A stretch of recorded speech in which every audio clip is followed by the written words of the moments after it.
All right, guys, I got Coach Schmogi here with myself, Coach Marty. We're going to go over the first section of the Ultimate Face-Off course. The idea here is a higher view. So this is not the technical, tactical stuff. This is the thought process stuff that we're going to walk through. Different situations, what you should be thinking, where you should be looking, all those types of things. And things pretty much before you get into the circle, before you put your stick down. That's because that's where it starts, to be honest. Most players make the mistake of just going in and then like, oh, I'm just going to win the face-off. So there's a lot more to it than that. About us, I'll leave this here for a little bit. You guys can read it. Usually if you're watching this, you already know about us. This is more about you and giving you what you need when it comes to face-offs. So in the beginning, probably the most important thing is two things. One is identifying your strengths, and then areas for improvement. Those are the two things you need to understand. And it's almost like looking yourself in the mirror and saying, being honest, this is what I'm good at when it comes to face-offs. This is what I'm not good at. Because you want to always refine the things you're good at, but many players, they just stick to that one thing. They can win it on their backhand, or they're really good in the offensive zone, winning on their forehand, and that's it. You want to be a player that can win face-offs in every situation when it's counted on. And it doesn't matter where the face-off dot is, you're the player that's going to be put out there. That's the ultimate goal of the course. And then obviously areas for improvement is, okay, what are you not good at? What do you need to work on? And then it's study, study, study, watch clips, try to find extra YouTube videos of face-offs. We're going to provide some things that are live, but you have to study. And what you want to do is pull a few key things from different players and see what they do against different opponents. Very first thing here, if you ain't cheating. So that pretty much just means you got to cheat as much as you can. And I'm going to throw it over to Coach Schmogi here and let him weigh in on that.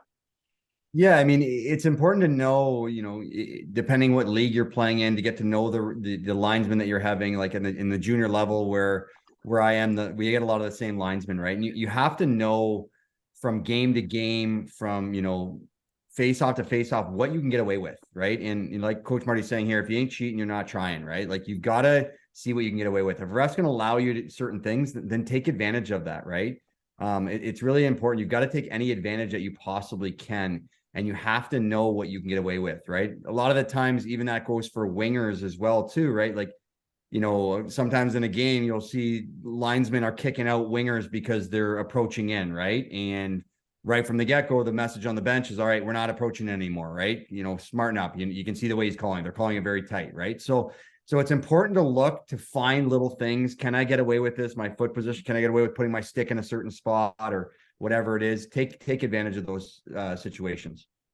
Yeah, just to add on that, like we're all human. Refs are human. Linesmen are human. They're going to have bad days, and you need to pick up on those things. And if that's the case, understand that plays into how they're treating the face-off dot. And you shouldn't go through a whole game without getting kicked out. I really think that means you're not testing the waters enough and what you can get away with, because it might be the same ref or linesman that's there.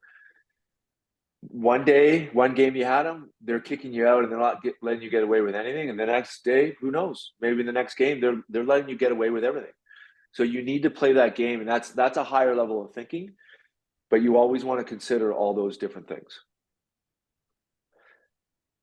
Now, the thought process. This could go on. This list could be 200. So we condense it down. We're going to go a little bit deeper dive into this in later videos. But things to consider: this situation: 5-on-5, 4-on-4, 5-on-3, 4-on-5. What part of the game is it in? Do you have a lead? Are you trying to pressure a little bit and come back and you're down by a goal or two? All those things matter when it comes to what you're trying to do. The opponent, not only just the person you're taking the draw against, but the whole team. What are they doing? What are their tendencies? Are they jumping the draw? Are they jumping through? Are they running a face-off here where it's an opening face-off? And we coach together, Coach Mogi, we would always try to run something off an opening face-off to catch them off guard, right? Because everyone's like, oh, I'm just going to win it back. We're going to regroup, dump it in. Is this a forward back? Right? The next thing is what's been working. What's working for you that game against that certain person? What's not working? Do you step back, you pull your winger and say, hey, listen, I'm 0 for 6 right now against 21. Try a draw, right? Do you do that? And that's putting your ego aside. Are you winning it clean? Are you tying up? It can be difficult to win a face-off clean, and I think a lot of especially the different levels and ages, players just go in and like, oh, I'm going to win it clean every time. That's not realistic, right? Anything to add there? Yeah, I was just going to add on that last point, clean and versus tie up, right? Is that one of the things that we always preach is that you never want to lose a clean draw in the defensive zone, right? So a lot of the times in the D zone, especially if you're struggling, if you're struggling to get a certain opponent, right? And that gets back to the first thing about situation is you don't want to be losing that draw clean in the defensive zone. So a lot of the times that might be saying, hey, I'm going to tie it up for a second. If you're skating through, just look for it, right? Whatever it is. But if you lose clean in the defensive zone, a lot of the times it's not going to give your wingers enough time, your defensemen enough time to get set. And you can see you're seeing a lot this year, specifically in the NHL playoffs, how many goals are being scored off face-off plays for that reason, right? So losing clean draws in the defensive zone is something that's really, really important. You always want to at least try to tie up or keep that puck stalemate for at least a second or two. So you're not losing that clean. So everyone get to their positions and pick up their guys. Yeah. This is a big one. Where are you looking? And this starts before. So when we say this, players are like, oh, I'm looking at the ref's hand. And it's like, whoa, back up. You got to take a step back. Where are you scanning? And we talk about scanning all the time. Where are you scanning before you go in the draw?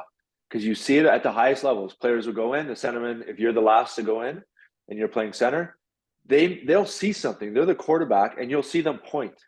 Hey, right there. That's a one-timer right there. Or someone's yelling, walk, walk, walk. That player's going to try to walk you, or whatever the case is. So it starts before actually going in and saying, oh, I'm just going to watch the puck and react to it.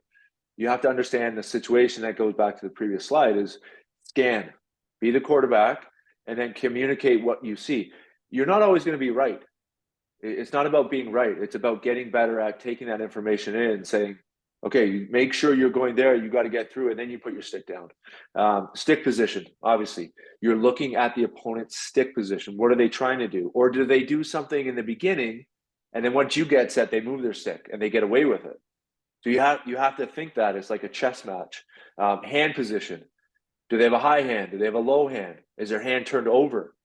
Are they trying to push it towards the boards on the forehand or try to win it back on their backhand? Can you hit their hand? Is it in a position where it's low enough where you can attack the hand and it's a solid? The hand's great because you can attack the stick, but if you miss the stick, it's only that wide. But if you attack the hand, you're more likely going to hit it. You can push that hand out of the way, swivel your hips in and kick it back or whatever the case is. And then number 4 is all those things at once, including the puck, including the ref. And you got to think, is the ref the type of ref that does a little pump fake before they drop? Do they drop it right away? What are the tendencies? And that's going back to the previous slide that you're accepting in. And you see players, and there's always on NHL, there's that low zoom that comes in on a face-off. And you really want to watch that and understand where players are looking and their timing and where they're putting their stick and where they're putting their head. Anything to add there? Yeah, I would just say, just to add on to your point there is just, again, you are the quarterback. If you don't like the way something's set up, then switch it, right? If you want a guy in a different position, you tell him. If there's something that you're seeing, they're trying to run a play, you're telling your defenseman, hey, you're watching for this guy coming off the wall. Hey, he's coming off the wall, right? It's very, very important that, you are scanning, you are the guy that's telling everybody what you think is happening, right? And just make sure you're communicating it and don't go in till you're ready, right? If that means, like Coach Marty said earlier, it means you getting kicked out, you're getting kicked out. But at least you're going to probably have a better idea what they're trying to plan on doing or what you guys want to do. Absolutely. And this is the last slide here for this first video, and it's on the same page. The worst thing, and we both play the game, we both coached, the most frustrating thing is a center goes in before even having a quick conversation. You didn't hear them say anything. and they get in there before the rest of the players even get set up. So you have to be on the same page. You're the last player in. That's the key. You got to be the last one in because you got to know everyone's good. And then if you take it back a little bit, are you running a play? If you're coming off the bench, it's got to be communicated as you're going to the draw. You don't want the other team to hear it. So you're calling out plays. And this goes back to number 3 is who's coming to help? Are you telling your winger, like Coach Mogi said, are you tying up and you're saying, hey, I'm just tying up, come in, get this puck, bump it back to the D. That's a great face-off win. That's a great strategy to use. You see this example here. We got tie up. If he comes to you, you're bumping it back or you're bumping to this D. This winger's coming in. What are they doing? There's so many options. It's not just you on an island that has to win the draw clean. Use the players that are with you. And the last thing I just put there is a loss is a win. Sometimes you see it on TV like, oh, they lost the draw. It's like, no, they obviously pushed it forward. Like you can push pucks forward and your wingers can jump and attack the D. Anything to add there? Yeah, just to add on that the last part there of a loss, right? And I say this to my guys all the time. We always have a plan when we win the draw, but what's our plan when we lose the draw, right? And that's very, very important that you have a plan as well too. So, for example, in the offensive zone, I'll give you our principles is that if we lose a draw, both wingers are darting through and the centerman's pulling out, right? And that's important because if all 3 guys go and they run a play where they're doing a quick up or off the glass or something like that, right? It's an odd man rush the other way. So it's important to, yes, you want to plan and be on the same page if you win the draw, but you also have to plan if you lose the draw. Losing the draw is just as important because you're not going to win every draw. I think the best face-off guys, are around 60%. Just a little over 60%. So you are going to lose a fair amount of them. So make sure you have a plan for a loss as well too. Yeah, that's a great point. And like I said, that's the last slide. The videos beyond this are going to be more specific to situations. We're going to get into drills later on that you can do.